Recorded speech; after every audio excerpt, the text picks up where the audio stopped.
ബംഗാൾ ഉൾക്കടലിൽ രൂപം കൊണ്ട ന്യൂനമർദ്ദം ചുഴലിക്കാറ്റായി മാറുന്നു. തായ്ലൻഡ് നിർദ്ദേശിച്ച മൊൻത എന്ന പേരാണ് ചുഴലിക്കാറ്റിന് നൽകിയിരിക്കുന്നത്.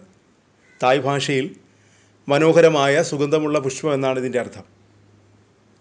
ന്യൂനമർദ്ദം മൊൻത ചുഴലിക്കാറ്റായി മാറുന്നതോടെ ചെന്നൈയിലും സമീപ ജില്ലകളിലും കനത്ത മഴ പെയ്യാൻ സാധ്യതയുണ്ടെന്ന് കാലാവസ്ഥാ വകുപ്പ് മുന്നറിയിപ്പ് നൽകിയിട്ടുണ്ട്. ചെന്നൈ, കാഞ്ചീപുരം, തിരുവള്ളൂർ, റാണിപ്പെട്ട് ജില്ലകളിൽ മഴ മുന്നറിയിപ്പ് പ്രഖ്യാപിച്ചിട്ടുണ്ട്.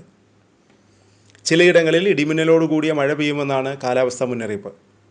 ചെങ്കൽപ്പേട്ട്, വില്ലുപുരം ജില്ലകളിൽ ചിലയിടങ്ങളിൽ ശക്തമായ മഴ പെയ്യുമെന്നും കാലാവസ്ഥാ വകുപ്പിൻ്റെ മുന്നറിയിപ്പിൽ പറയുന്നു.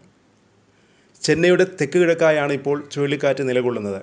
ഇവിടെ നിന്ന് വടക്ക് പടിഞ്ഞാറേക്ക് നീങ്ങി ചൊവ്വാഴ്ച വൈകിട്ടോടെ ആന്ധ്രയിലെ മച്ചിലിപട്ടണത്തിനും കലിംഗ പട്ടണത്തിനും ഇടയിൽ കരതൊടുമെന്നാണ് കാലാവസ്ഥാ വകുപ്പിൻ്റെ പ്രവചനം. ചുഴലിക്കാറ്റ് കരതൊടുമ്പോൾ 110 കിലോമീറ്റർ വേഗതയിൽ കാറ്റ് വീശാൻ സാധ്യതയുണ്ടെന്നും കാലാവസ്ഥാ വകുപ്പ് മുന്നറിയിപ്പിൽ പറയുന്നു. ആന്ധ്രയിലും തെക്കൻ ഒഡീഷയിലും കനത്ത മഴ പെയ്യുകയും ചെയ്യും. IMDയുടെ ഏറ്റവും പുതിയ ബുള്ളറ്റിൻ അനുസരിച്ച് അടുത്ത 12 മണിക്കൂറിനുള്ളിൽ കൊടുങ്കാറ്റ് ശക്തമായ ചുഴലിക്കാറ്റായി മാറാൻ സാധ്യതയുണ്ടെന്നും തുടർന്ന് മച്ചിലിപട്ടണത്തിനും കലിംഗ പട്ടണത്തിനും ഇടയിൽ ആന്ധ്രാതീരം കടക്കാൻ സാധ്യതയുണ്ടെന്നും പരമാവധി കാറ്റ് മണിക്കൂറിൽ 110 കിലോമീറ്റർ വേഗതയിൽ വീശുമെന്നും ബുള്ളറ്റിൻ പറയുന്നു. ആന്ധ്രയുടെ തീരപ്രദേശങ്ങളിലും തെക്കൻ ഒഡീഷയിലും താമസിക്കുന്നവർ ചുഴലിക്കാറ്റ് കരയിലേക്ക് അടുക്കുമ്പോൾ വീട്ടിനുള്ളിൽ തന്നെ തുടരാനും നിർദ്ദേശം നൽകുന്നു. ഒക്ടോബർ 28, 29 തീയതികളിൽ കനത്തതോ വളരെ ശക്തമായതോ ആയ മഴ പ്രതീക്ഷിക്കുന്നുണ്ടെന്നും IMD അറിയിച്ചു.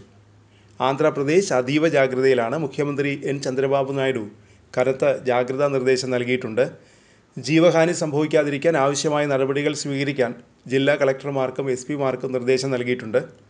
മച്ചിലിപട്ടണം, കാക്കിനട മേഖലയിൽ ഒഴിപ്പിക്കൽ, ദുരിതാശ്വാസം, പുനരുദ്ധാരണ പ്രവർത്തനങ്ങൾ എന്നിവയിൽ സുഗമമായ ഏകോപനം ഉറപ്പാക്കാൻ വകുപ്പുകൾക്ക് ചന്ദ്രബാബു നായിഡു നിർദ്ദേശം നൽകി. കാക്കിനട, കിഴക്കൻ ഗോദാവരി, കൊണസീമ, എലൂരു, പശ്ചിമ ഗോദാവരി എന്നീ 5 ജില്ലകളിൽ മുൻകരുതലുകൾ സ്വീകരിച്ചിട്ടുണ്ട്. സ്കൂളുകൾ അടച്ചുപൂട്ടി ദുരിതാശ്വാസ സാമഗ്രികൾ, ചുഴലിക്കാറ്റ് ഷെൽട്ടറുകൾ തയ്യാറാക്കൽ എന്നിവയ്ക്കായി നടപടി സ്വീകരിച്ചു.